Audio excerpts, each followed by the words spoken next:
My name is Ryan Davey and I'm a lecturer here in the School of Social Sciences. I teach mainly on inequalities and gender and research methods. The book is about debt and it's especially focused on the personal and emotional aspects of debt. So rather than the kind of financial and technical side of debt, more those personal, emotional aspects. So it's called The Personal Life of Debt.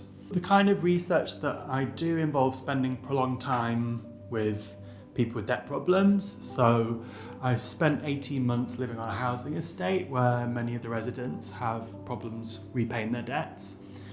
18 months of field work, and that was over a period of about 7 years in total.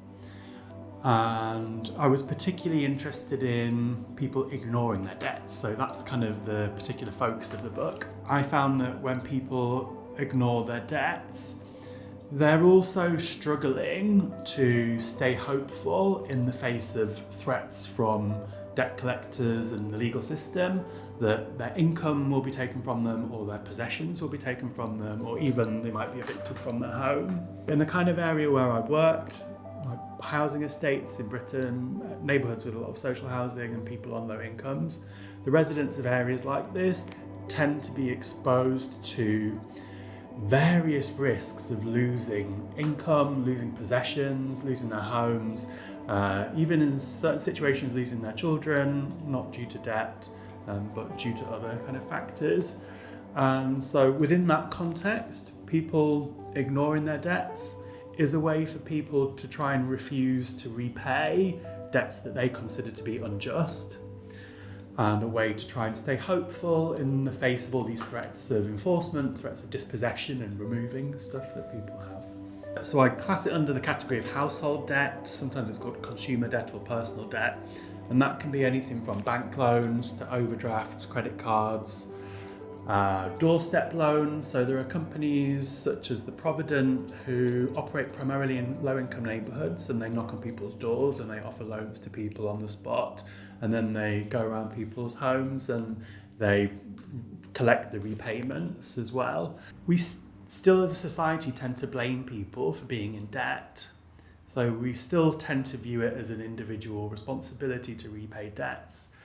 So I'm trying to make an argument in the book that we should question the general moral idea that if you've got a debt, you morally ought to repay it no matter what.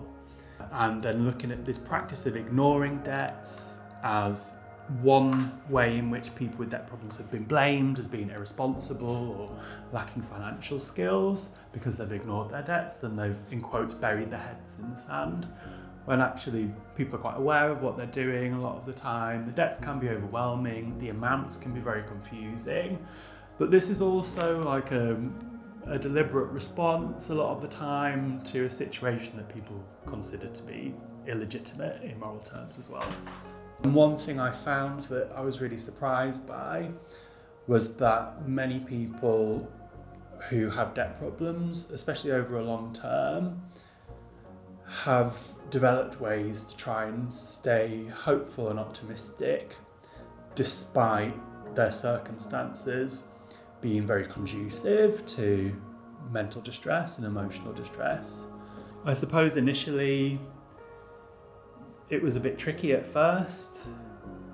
Living on the housing estate, I can be quite shy at times naturally, so it was tricky meeting people and getting to know people. I didn't really know anyone there when I moved there, apart from someone in the debt advice centre.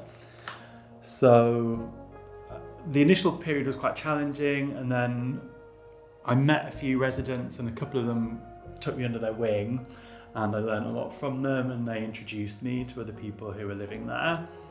In terms of what it was like being there, like the housing, a lot of it was quite poor condition. So I lived as a lodger in a couple of different social housing flats, and the housing was, some of it that had a lot of problems. So there was damp in the buildings where I was living, and that was partly due to the housing association not doing repairs. Perhaps due to a lack of funding, or perhaps it wasn't a priority for them. So the housing, most residents complained about the quality of the social housing. One thing that did differ from other places where I've lived was the circumstances that people found themselves in, and that included not being able to rely on available work in order to make ends meet. So lots of people working, but wages weren't enough to live on for most people who lived in this neighbourhood. And as a result of that, most people had a variety of income streams. People claimed benefits, or people borrowed in order to make ends meet. So for many people, benefits and borrowing were kind of supplementary income sources. This is obviously a range of benefits, not just unemployment benefits. And then some people had what we call like informal economic practices, so cash in hand work, say.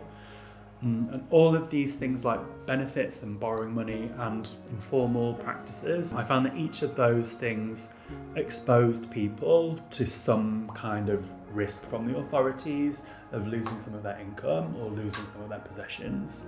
So there was that kind of threat of dispossession, I call it, a threat of losing stuff that you currently have, that was built into people's economic circumstances there because of the fact that labour markets in Britain today didn't enable most people who lived in that neighbourhood to make ends meet just through wages alone.